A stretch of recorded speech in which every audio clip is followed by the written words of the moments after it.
Thank you for staying with us. This is Good Morning Kenya. My name is Migwi. And as Victor has asked you, have you updated your token meter? We are talking about Update Token Meter Yako. This is an initiative by KPLC to upgrade your prepaid meter. And in studio to talk about this in detail is Stephen Vikiru, who is a General Manager Finance at Kenya Power and Lighting Company. Karibu sana. Thank you, Mike. How are you doing this morning? Very well, thanks. Yes. Yeah. So, what are we talking about when we say update your token meter? What we're really talking about in terms of updating the token meter is really to update the meter that actually used to load your electricity tokens to actually align it with the new standard for prepaid meters. And this is a global thing that the standard has transitioned based on the passage of time. And so we have a timeline by which we need to update our token meters to be able to continue vending. So meters that will not be updated by that particular date will not be able to receive tokens. So these are meters used world over? Yes, the system for prepaid metering is actually an international system. And so the standard is really to ensure that the uniqueness of each particular token so that it cannot be used in another meter, even in another jurisdiction, so that when you buy a token, it's specific for that meter. So it is that system that is being really updated. And so we all need to update our prepaid meters to actually now to the new standard. Yes. Yes. But another question that one would ask, why now? Now, that's a very good question. Actually, as I mentioned, the passage of time, this standard, the international standards for this, the STS, Standard Transfer Specification, is an international standard for the generation of prepaid meter tokens. Yeah, so that is the standard that now is moving to a new reference data. You know, the token number, the 20 code token number, is an encryption of a lot of information, around the value of the token that you have purchased and the date of that and the meter number itself. It's all encrypted into that number. So when this number continues to be generated over time, it gets to a point where you've actually used the numbers quite a bit. The numbers have been used quite a bit globally, such that you'll start to having numbers repeat themselves. And so that is why now we have to change to a new standard, so that now we are starting afresh in terms of the token vending.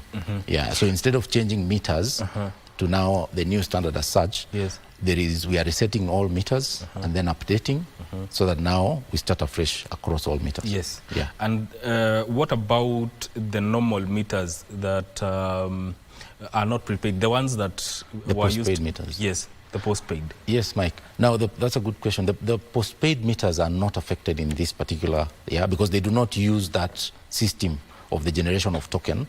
You actually consume electricity and then the meter is read, or if it's a smart meter, actually it's remotely read, and then you pay the bill and you continue. So you pay after consumption. But for prepaid meters, you purchase the token, then you load into your meter, then you are able to use that electricity. So postpaid meters are not affected in this change. Yes. Yeah. Let's take a scenario where tenants in apartments. Yes. How is it going to affect them? Are the codes for the meters that people use in apartments will be sent to the apartment owner, or they are going to be sent to the numbers that use those meters within a certain apartment? Yeah, actually a very valid point. Now, we are taking a wholesome approach whereby these tokens, you know, in our system we have the record of the landlord for the particular property, but also we have the number of the tenant actually, or the person purchasing the token, because this is tied to the person purchasing the token. For purposes of awareness on this particular change, we are sending messages to both the registered owner of the property as well as the telephone numbers that purchase tokens for those particular accounts. And the trigger to receiving the two key change tokens is actually the purchase of a token. So whoever purchases for that particular meter at the time when this meter has been released for the change is the one who will receive those tokens, those codes for really resetting and updating the meter. Yeah. How about a person who is older, the older generation, a person who they have a phone, but the only message they know how to read is M-Pesa? How are they going to be helped here? Because there are people who have meters, but they do not know how to read or write. Yeah, ordinarily, if they have a prepaid meter, they have that person who usually buys token and loads that particular meter. And so this token, and that's why the token is tied to your next vend of the token. So when this person purchases that, the token, they will actually get the 2 codes and then the code for the token. So it is incumbent upon this person who has purchased, yeah? Like now, if you buy for your grandmother up country, yes. Yeah. Yes. Now there will be instruction that they have to first load the first code, which is to reset that meter, and then the second code, which goes to update the meter, and then the code for the token that would have been purchased that now will load the meter.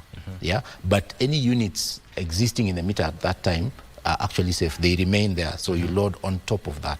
Yeah. We are talking about 7 million people who use prepaid meters. How are you rolling out this update, the update token meter Yako campaign? Actually, if you look at the numbers, the 7 million is the meters. And you know, meters serve families, so the population around that, the people who use that, is quite bigger. Now, with these 7 million meters, we are actually looking at having updated all of them by the end of August. Now, the strategy we have taken, because also this is a new technology and there's a lot that has gone on in the background to get to this place where we can now update the meters. So we are gradually releasing the meters for update in such a way that when you purchase a token, today you might purchase a token and not get the codes, the 2 codes to be able to update your meter, but in the next few days you'll actually get that. The reason being, we have strategically structured this in a manner that would allow us as well, because there are customers who would have challenges in terms of loading the token. They would want to load the token first before they load the 2 codes. They would load one code and think they have finished and all that. To be able to effectively support those customers, we are doing this in batches as we also create awareness across. So by the time now we are getting into August, then we'll have almost all meters out there released and activated, ready for the key change token, so that we get customers now getting the tokens and being able to update their meters. So once the timeline has lapsed, and of course in cases where some people did not upgrade their meters, what happens? Now, there are 2 key things to note here. When the timeline lapses, any tokens you would have that you had already purchased under the current standard will not be, the meter will not be able to accept that. So it is very important for our viewers and our customers out there to ensure that they load all tokens that they have purchased. You know, for purposes of managing your electricity consumption, in some households or some users, they purchase several tokens so that when they are leaving and maybe traveling and all that, they leave a few and they keep the rest. Yeah. But now all those need to be loaded into the meter because they will become irrelevant after the time lapses. Now, for those who do not update by the deadline, yeah, as such, they will not be able actually to vend tokens as such. So it's important that we have all meters activated so that we are able to continue vending, so that it's not like now you have, you know, you can have a lot of units in your meter today such that they will take you beyond even the 31st August we are talking about. Yes. Yeah. So you would still have electricity by after 31st August, yes, but limited to the tokens you had loaded. Yes. So it's important, even if you have those kind of units in your meter, yes, to actually perform a vend, yes, that will give you the codes so that you are able to update the meter and continue with that consumption. Yeah. I'm asking this because there are people, maybe someone traveled outside the country and they'll be away for a long time. Yes. And they have prepaid meters. and there's no one to load the code for them. What happens to such? Okay, those are unique cases in the sense that even if they purchase the token now, they will get the code. They have the code and they are overseas. They can't actually load that particular code. But once they have these particular codes, it is important that at the first time they are able to load that code into the meter, that will now reset the meter and update it. Yeah, but the code will actually be dispensed if at all they actually try a vend now. The key issue here is the person who does not vend to activate, so to get the key change tokens by the time lapses, then there would be a problem there that would require quite a bit of intervention. Even after the deadline has lapsed, they will still be able to load that code and the meter will update, or what happens? But you see, once the deadline lapses and the units in your meter are exhausted, you will first be in the dark before now any other intervention to actually ensure this meter is updated, which might not be the best. So the best thing is actually to ensure, and we are insisting to our customers and trying to sensitize as much as possible, that it's important to actually get the two codes, update the meter, and now continue as normal. Nothing else changes. Once you have reset and updated the meter, you're now just able to continue purchasing the token as normal. Yes. You have plans to upgrade people or customers to smart meters? Talk about those. Actually, that's already ongoing for various customer segments. And so the smart metering journey has its own costs. It has quite some advantages in terms of efficiency, in terms of the service. You are able to monitor consumption. You are able to service the customer in terms of if they delay in paying, the remote disconnection and reconnection and all that, and quite some analytics around the data that comes from that particular meter. But now it comes at a cost. And so in that journey, all our large consumers are already on smart meters. And we have quite a number of the small commercial and even high-end domestic that are already on smart. So we continue over time really going towards the smart meter because of the kind of benefits that it offers both for the customer and for our business. Yeah, but this journey of updating the token meter is quite independent of that. This is key. It's actually a global initiative that is time-bound. So that for us to continue, or for our customers to continue enjoying electricity, they have actually to update this. Yeah, in time, the issue of the smart meter will actually come, but the key thing here is just to update the token meter. For clarity purposes, let's go back a little. Yes. We want to upgrade this meter. It means I have to use my tokens kabla nifanye hii update zishe. No. Mike, the issue here is loading the tokens into the meter. Yes. Yeah? Yes. The risk is that if you don't load the tokens into the meter, you go ahead and reset and update the meter. Yes. This meter will not be able to recognize the old standard token. Yeah. Yeah? So you'll actually lose out on those particular units. Yeah? Yes. And so the important thing here is to first load all tokens you have purchased under the current standard. Yeah? Then when you now purchase the key change tokens, when now you purchase the token that now brings the two codes, what we are calling the key change tokens, when you go through the process of resetting, updating, and then loading the token, you will be safe because the previously purchased tokens are already in the meter. Yes. Because the meter will change to a new standard, it will not recognize the old standard tokens. Oh, okay. Yes. How will I know that my meter is now updated? Now, in the process of updating that meter, the 20 code, the two 20 code, 20 digit codes, when you input the first one, which is reset, depending on the type of the meter, it either says successful or it says reset. Yeah? Then you put the next code. Yeah? It again either says updated or successful. Yeah? Depending on the type of the meter. Yeah? Once it does those two steps, yeah, you're now able to load the new standard code tokens, which you would have received on your last vend that comes with the two codes. Yeah. Let's digress a little bit. Yes. Sometimes you see people tapping, or they are shared meters, but there are instances where you suspect someone is tapping on your tokens. How do you identify that, and how do you deal with it? Okay, the tapping of tokens is not possible as such. What is possible and could happen is the tapping of electricity from your meter. And this actually occurs, like for example, in a flat with a number of units, you'd find that you suspect your electricity is moving faster than it should be.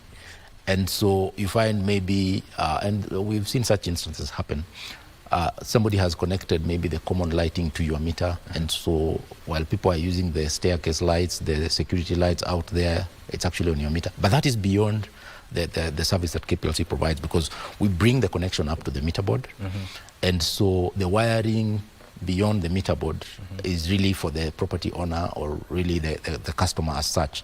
So usually in such cases, somebody would have brought the electrician and they try to bypass by taking but there are basic checks that one can do by switching off all appliances, switching off the mains in your house, and see if the meter will continue moving. Or you are told the neighbor now, when you switch off, the neighbor also doesn't have power, and then there could be some connection there. But that's really beyond what KPLC can actually. Yes. Okay. Another thing that may help the viewer is about the response time when it comes to reporting power outages. Sometimes you get to hear that power is out, we've tried to reach KPLC through this number, but the response time is not what they would have expected. So how do you ensure that, how do you deal with response to power outages? Because there are cases where people feel like you are too reluctant to deal with their cases. Mike, we have come a long way in terms of service to our customers and the aspect of response time. Now, the key thing also is that there are certain specific incidences that power would be out, and the grid is not smart as such as yet. We have some sections of a smart grid, but in such a way that the incidents needs to be reported. Now, to be able to get attention, you'd find one, the reporting time. It takes quite a bit of a challenge in terms of reporting. Then secondly, even the way it is reported. For instance, we have USSD star 977 hash, where you report the incident and you are able to get a code. Now, this reference that you get in terms of the incident that you've reported is actually monitored. In the sense that it's assigned to a particular team to address that issue, and it's monitored the time the team takes to actually address that. But in quite a number of cases that it has taken a bit of time, either the report was just made and there's no reference as such, so maybe the channeling, the way the complaint or the incident was reported, it did not get the right channel where you have a reference that you can be able to follow as such. Secondly, even those that you're able to get a reference, there are isolated cases that may be associated to transformers that you'd find that maybe within that particular point in time, we have a huge demand for transformers that specific ratings that we might not have in our stores at that time. And so we try as much as possible to see if from the repaired transformers that we have, we can be able to put the customers back on supply. But sometimes there are challenges, especially like we've seen when you had the serious weather around the rains and the flooding, quite a bit of our infrastructure was affected. We've tried to be as efficient as possible in terms of restoring that and the time that is taken to put customers back on supply.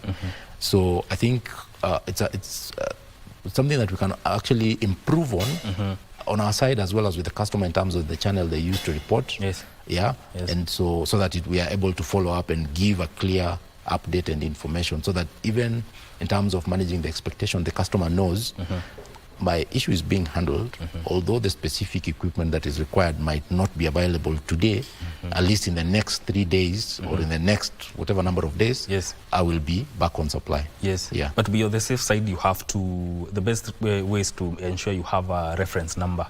That is, I would like to insist that for our customers. It really helps when you have a complaint or an incident that you have reported, that it's well documented within the company for purposes of follow-up.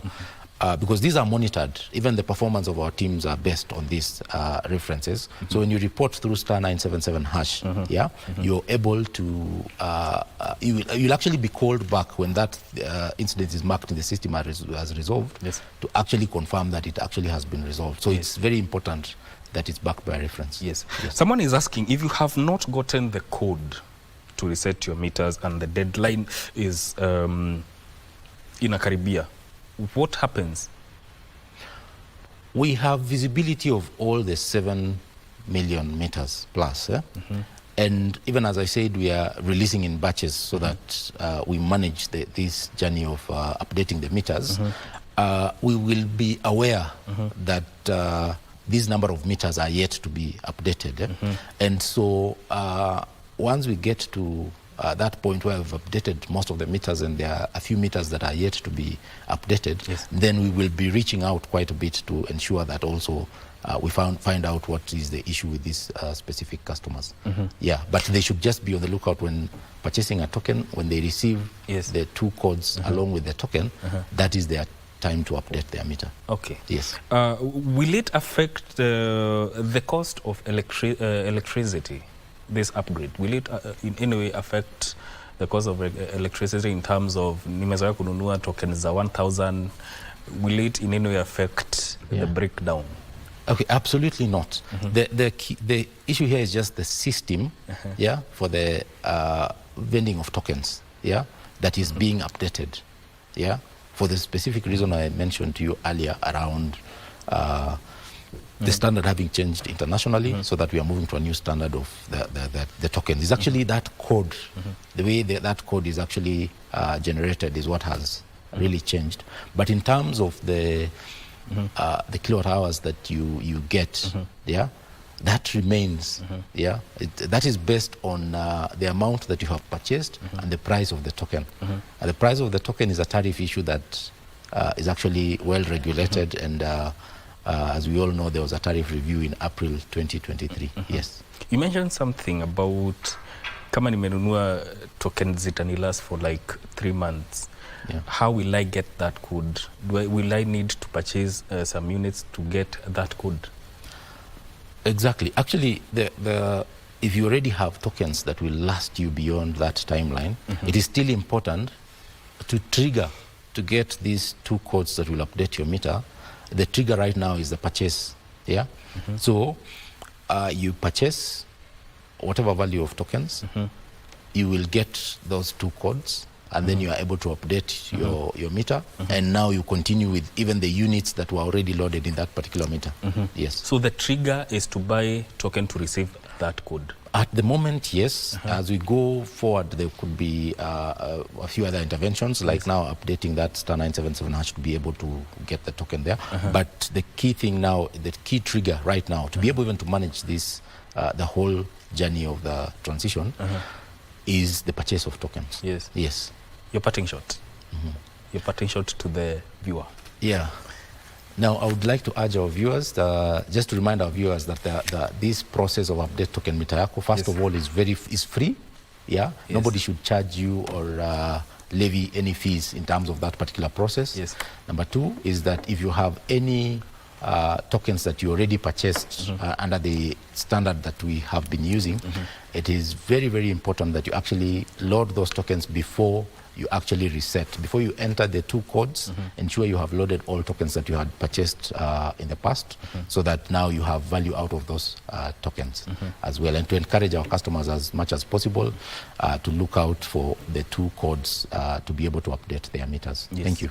Asante sana. Asante. That is Stephen Vikiru, who is the General Manager, Finance at Kenya Power and Lighting Company, talking to us about the Update Token Meter Yako campaign that is ongoing in the county. country. Now you know what to do to ensure that you are not left out in this campaign. My name is Mike Migwi, and this is where we cap this discussion. But don't go too far. Good Morning Kenya continues shortly with Vivian Ndegwa.